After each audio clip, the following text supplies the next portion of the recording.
¿Qué tal, amigos? Bienvenidos al canal de Fer Valdés, en donde siempre hablamos sin pelos en la lengua de lo que pasa en México.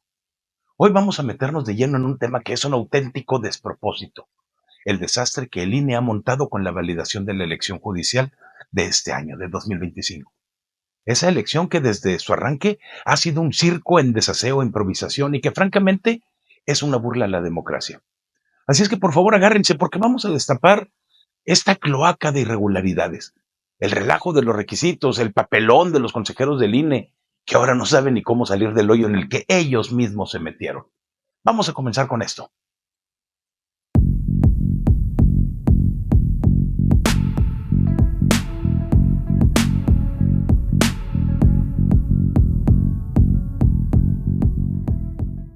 Vamos al grano. El Instituto Nacional Electoral, que se supone que es el árbitro de la democracia mexicana, está haciendo un ridículo histórico. ¿Por qué? Porque la sesión del Consejo General del INE, donde supuestamente iban a validar los resultados de la elección del Poder Judicial del 1 de junio, fue pospuesta. No hoy, no mañana, sino hasta el próximo miércoles. ¿Qué es lo que les ocurre? ¿Se les olvidó que tienen un país esperando respuestas? Esto no es un juego de mesa que puedes guardar para otro día. Estamos hablando de elegir a los jueces y magistrados que van a impartir justicia en México. Y el INE anda como si estuviera organizando una kermés. Este relajo no es nuevo.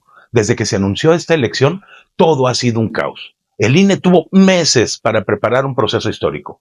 El primero en su tipo en el mundo, una tarugada, pero el primero, donde los ciudadanos íbamos a elegir a los jueces. ¿Pero qué hicieron? Improvisaron. Dejaron lagunas legales. Permitieron que el proceso se convirtiera en un desfile de absurdos. Y ahora están atrapados en el propio desastre que ellos crearon, tratando de decidir cómo validar una elección que desde el principio estaba podrida. No me malinterpreten, la idea de que el pueblo elija a sus jueces suena muy bonita en el papel, pero en la práctica, pues si no hay reglas claras, si no hay filtros serios, ¿qué es lo que tenemos? Un show donde los requisitos constitucionales parecen opcionales y donde el INE se lava las manos como si no fuera su responsabilidad. Por favor, si el árbitro no sabe las reglas del juego, ¿cómo espera que los jugadores las respeten? Ahora, hablemos de los candidatos, porque aquí es donde la cosa se pone todavía más grotesca. Resulta que, según la Constitución, para ser juez o magistrado necesitas cumplir ciertos requisitos básicos.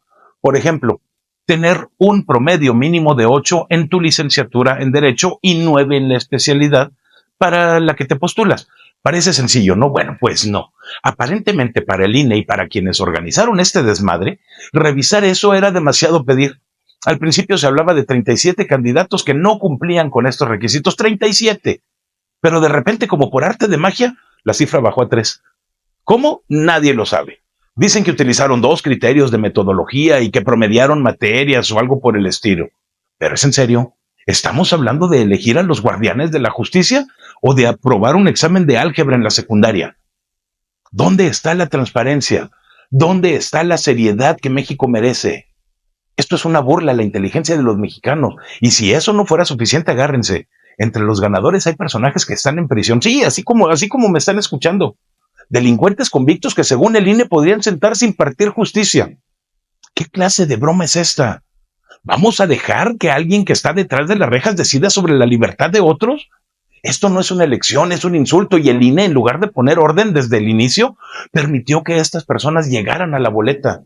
¿Quién revisó las candidaturas? ¿Quién permitió este despropósito? Porque alguien tiene que rendir cuentas de lo que está ocurriendo. Ahora viene el dilema. ¿Qué hacemos con los que ganaron, pero que no cumplen los requisitos? Porque aunque el proceso fue un desastre, la gente ya votó. Miles de mexicanos salieron a las urnas en contra de pagados y muchos utilizando los famosos acordeones del partido en el poder y eligieron a estos candidatos. Pero entonces, ¿qué es lo que tiene que hacer el INE? ¿Declara vacantes esos puestos? ¿Sube al segundo más votado como si esto fuera un concurso de popularidad? ¿O simplemente hace como que no pasa absolutamente nada y entrega constancias de mayoría como si todo estuviera en orden? Aquí es donde el desaseo del INE brilla con luz propia, porque aunque ahora es el momento de revisar la elegibilidad de los ganadores, el instituto no tiene la autoridad para anular elecciones. Esa decisión, señores y señoras, le toca al Tribunal Electoral, sí, el mismo tribunal que también está en medio de esta reforma y que podría estar comprometido por la misma politización que ha contaminado todo este canijo proceso. ¿Quién confía en que esto se resuelva con imparcialidad? Yo no, la verdad, ¿eh? Y luego está el caso de la consejera Dania Rebel, que a diferencia de otros tuvo el valor de levantar la voz. Ella no pidió anular la elección, como algunos malinterpretaron, sino que se diera parte al Tribunal Electoral, como lo marca el artículo 77 de la Ley de Medios de Impugnación. Es decir, esta consejera pidió que se siguiera la ley, un concepto muy revolucionario parece, pero pues bueno, al parecer en el INE seguir la ley es opcional porque prefieren enredarse en discusiones bizantinas sobre promedios y metodologías en lugar de asumir su responsabilidad. Lo que está pasando con esta elección judicial no es solamente un error administrativo, es una traición a la confianza de los mexicanos. El INE, que debería de ser un pilar de la democracia sana y salvar a la democracia, se ha convertido en cómplice de este proceso que pone en riesgo la independencia del Poder Judicial. Porque seamos bastante claros, permitir candidatos que no cumplen los requisitos o que están en prisión no es ningún accidente, no es por casualidad, es una negligencia criminal.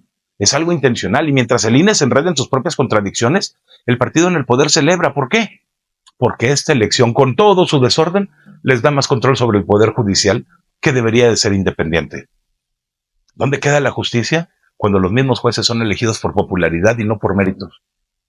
¿Dónde queda la democracia cuando el árbitro electoral simplemente no puede garantizar un proceso limpio? Esto no es únicamente un problema del INE, es un problema de todos nosotros.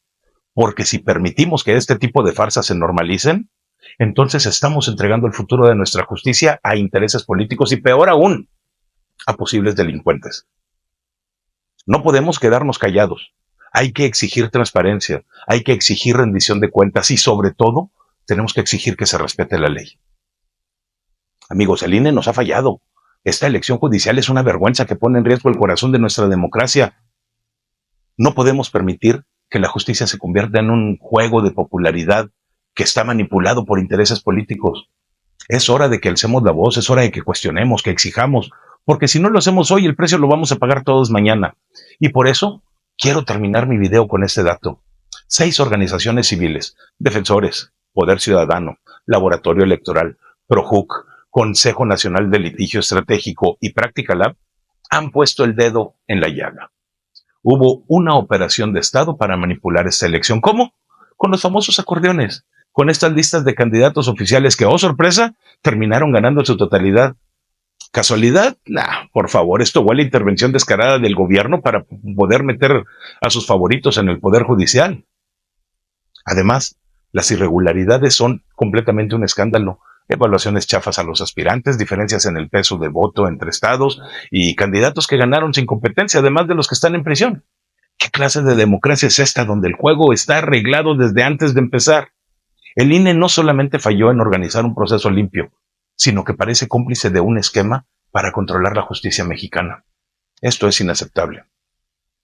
Y esto me lleva a hacer un reconocimiento precisamente a estas 6 organizaciones valientes. Las vuelvo a repetir. Defensores, Poder Ciudadano, Laboratorio Electoral, PROJUC, Consejo Nacional de Litigio Estratégico y Práctica Lab, junto con algunos candidatos como Cecilia Odriozola, que presentaron 9 demandas para impugnar las elecciones de ministros de la Suprema Corte, magistrados del Tribunal de Disciplina Judicial y de la Sala Superior del Tribunal Electoral.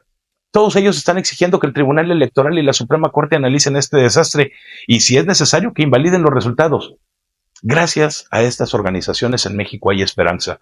Están luchando por todos nosotros, por una justicia independiente y por una democracia que no sea una farsa. Su trabajo nos recuerda que la ciudadanía organizada puede hacer la diferencia, incluso cuando las instituciones nos están fallando. De veras, desde aquí, un aplauso para ellos, porque les guste o no, somos la resistencia. Amigos, la elección judicial de este año es una vergüenza que amenaza el futuro de nuestra justicia. El INE ha demostrado simplemente que no está a la altura de la democracia que México merece, y solamente gracias a la valentía de estas 6 organizaciones podemos soñar con corregir este desastre. No podemos quedarnos callados. Tenemos que apoyar a quienes están dando la cara por nosotros, exijamos transparencia y defendamos un poder judicial libre de manipulaciones. Gracias por acompañarme el día de hoy. Déjenme por favor sus comentarios, suscríbanse al canal, sigamos luchando por un México justo. Nos vemos el próximo lunes a las 10:30 de la mañana.